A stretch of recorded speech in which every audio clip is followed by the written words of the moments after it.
Alright, so I'm going to take you through the deconstruction phase of my previous build that I did for the last car show I was in. I'm thinking about upping it to 6 to 8 15s. Unfortunately, I don't have the funds for 4 more DDX 15s, but I already have 4 Banff from Power Acoustic that they sound pretty good already as it is. These Scar DDX 15s sound 10 times better, but I'd love to have 4 more of these to put in it. But I'm going to attempt to do 8 15s no wall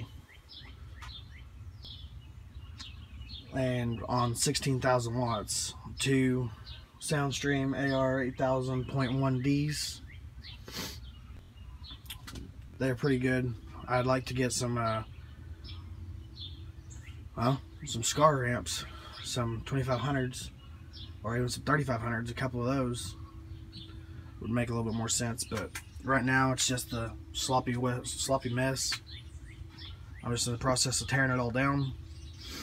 I've already got my second battery taken out, got my amp taken out, got my ground wire disconnected, my power wire disconnected. Everything's ready to just be yanked out except for the subs and the box. The box weighs about 400 pounds that I got to do myself. The next box is going to be twice that, if not even more than that, because I'm going to make it triple thick. Make sure I don't have any air gaps at all.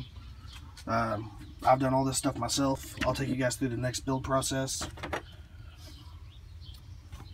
and hopefully I'll get something done over the next 2 weeks to be able to do this stuff. I'm just pretty much doing it on free time right now. Those are the Scar 15 DDX D4s. They've only seen about 15-16 hours of playtime since I've got them. They're still really super soft, like really soft. I don't know if you can see that, but like I could barely even make an indentation in them. I mean, these are entry-level subs. I mean, I'm trying to do the best I can with what I got. I mean, they hit hard. Just 4 of them hit hard. 8 of them will hit even harder. Like I said, I'd like to have 8 Scar DDX 15s, no walled, in my truck. But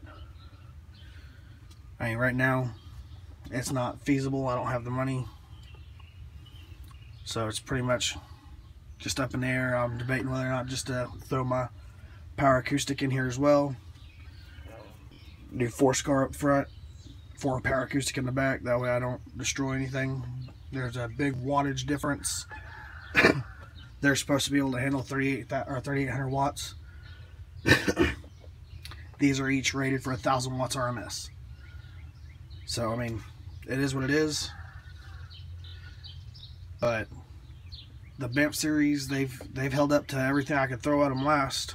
I mean, I had some 3,000 watt amps powering 1 on each sub on the Banffs, and I've got 1 8K on these 4, and these already sound better than those ever did. So I mean, that's 12,000 watts comparable to 8,000 watts, and I've got the 8,000 watt amp toned so far down to where the only thing that's even active is a little bit of gain.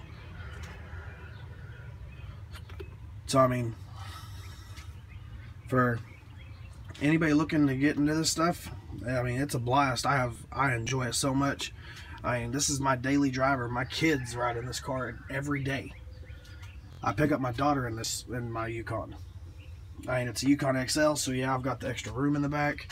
I can probably squeeze 8 15s in here, but I might just do 6. I'd like to do 8. I mean, if I can get a hold of 2 more DDX 15s, I'll just do 6, because those 4 Power Acoustics equal about 2 of these. And I mean, for the price difference, it's not really a big deal. I mean, you pay $160 for, you know, a Banff 15 versus $370, I think, a piece, or not a piece, but a pair for these. So I mean, you're looking at $50 more for better quality. I should have got these first. I mean, but this is the teardown video of the before I even, well, I would say before I even start to tear it down, but I think there's definitely room for at least 8. I might be able to do, you know, 4 Power Acoustics on the side and 2 Banff in the center, or 4 Scars on the sides and 2 Banffs down the center. So I mean, who knows, we might just do that route and just go with a single big port up front. I mean, as long as I don't blow my truck up, I don't care. But I'll give you guys that's my battery location. I'll be moving that too. I don't like it that close to my back seat.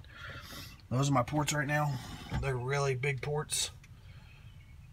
I'm definitely gonna do a little bit more homework this time than the last time, and make sure everything's 110%, because I don't want to do this.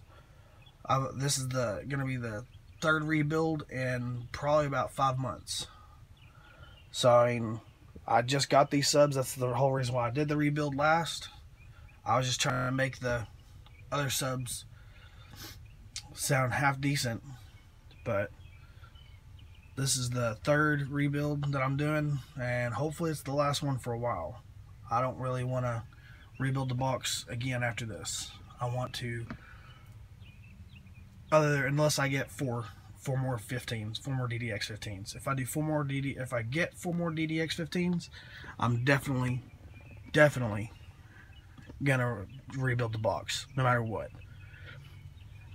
But I mean, these are some of the best subs that I've ever had, and I've been buying and listening to car audios for, I don't know, I'd say about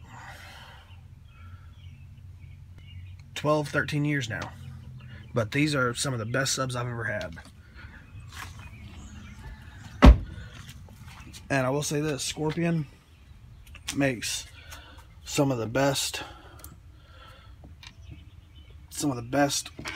period of bass knobs, and Stinger makes some really good 4-gauge reducers from 0 to 4-gauge. I'd like to have amps that have 0-gauge inputs, but everybody knows those are pricey, especially for 8,000 watts. Those are real pricey. I mean, even though it says 8,000 watts, I'm probably looking at 4,000 watts, which is still a big deal. 8,000 versus 4,000. I mean, that's a big drop, yes, but when you're just trying to run your system, I mean, I'll pay $400 for 2 4,000 watt, true 4,000 watt amps.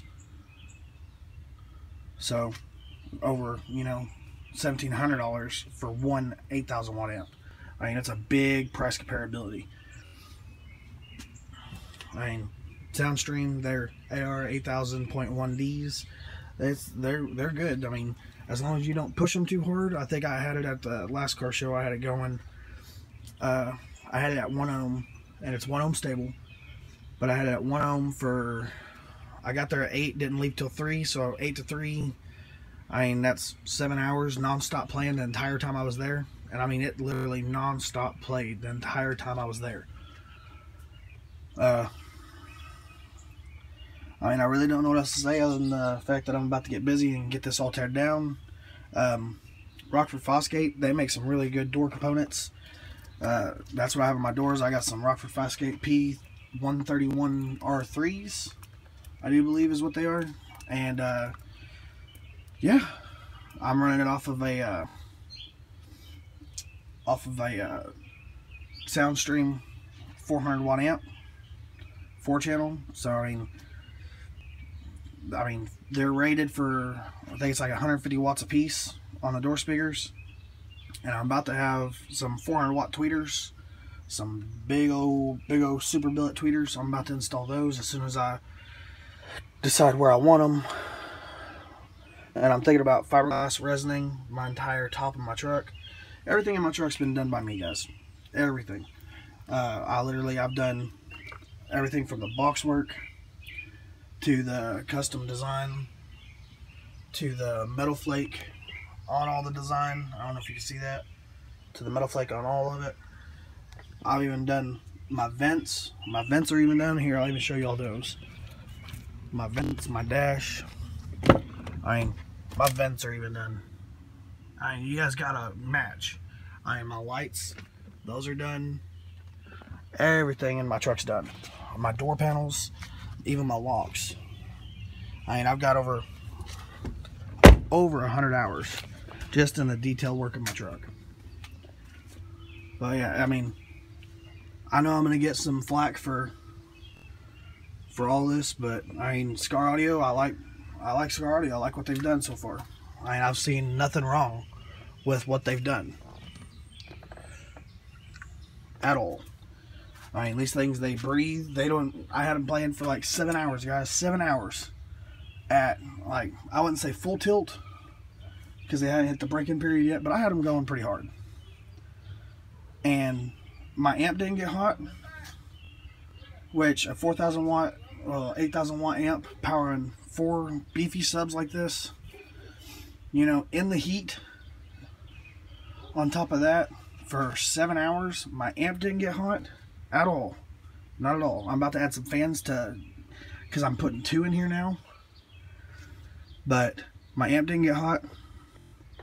My subs didn't even warm up. Like, I kept filling them all day long. I didn't even have the AC on the truck. It didn't even warm up. But, alright guys, well, I'll update you guys whenever I decide on what I'm going to do and start the build on the next one. Peace.